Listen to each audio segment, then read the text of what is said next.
Salaki, it had cut off on me. So the Lord's gonna cause a way for us to escape, man. Alright. I pray, every time I do my prayers though, I pray that the Lord, He give me them powers though. I really want those powers, man. Alright. But it's His will, so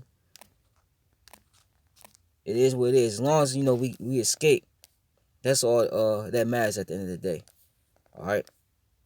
But this is Zechariah 12:1. It says, the burden of the word of the Lord, how by Shema for Israel said, the Lord was stretching forth the heavens and laid the foundations of the earth and formed the spirit of man within them.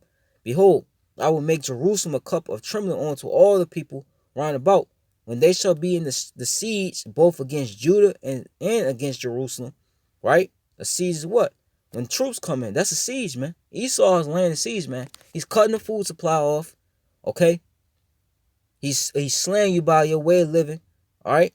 And he's finna use troops to make a siege against you, man. And that day will I make Jerusalem a burning stone for all people.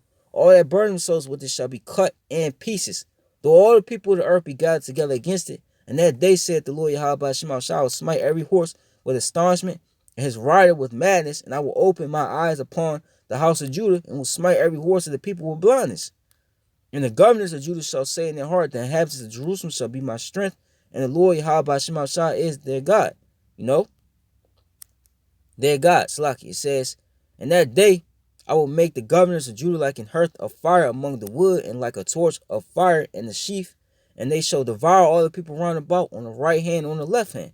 And Jerusalem shall be inhabited again in her own place, even in Jerusalem. The Lord also shall save the tents of Judah first, and the glory of the house of David and the glory of the inhabitants of Jerusalem do not magnify themselves against Judah. And that day shall the Lord Yahweh Shema Shah defend the inhabitants of Jerusalem, and he that is feeble among them, meaning what? Weak. Because we in these bodies, man. We in the flesh, man. We weak, man. We get tired, sick, The feeble among them at that day shall be as David. All right, and King David what? What did it say? They said Saul slew his thousands, King David his 10,000. How can you slew 10,000 men? All right, you have to have power, man. Psalms the 18th chapter, David said he had leaped over a wall. All right, he stormed through a troop.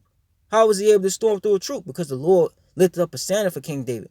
All right, Samson, all our forefathers, Joshua, Judah's Maccabees, The reason why they were able to go run through all these heathen like that, because the Lord lifted up a standard. He was with them. All right. The scriptures say also in the Apocrypha that they trust their boldness is in their weapons. Our boldness is what? In Yahweh. And Yahweh by Shema Shah. All right. And the house of David shall be as the Most High, as the angel of the Lord before them. And it shall come to pass in that day that I will seek to destroy all the nations that come against Jerusalem. And I will pour upon the house of David and upon the inhabitants of Jerusalem the spirit of grace and of supplication. And they shall look upon me whom they have pierced, and they shall mourn for him as one mourn for his only son, and shall be in bitterness for him as one that is in bitterness for his firstborn, man. All right. So when these devils come, all right, the Lord's going to lift a standard up, man. Okay.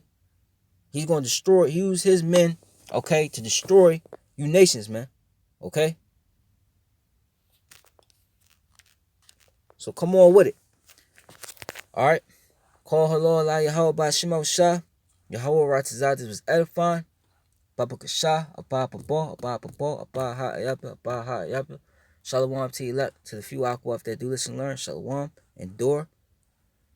Hawad, Hayah, La Yahweh by Shema Shah. Shalom once again.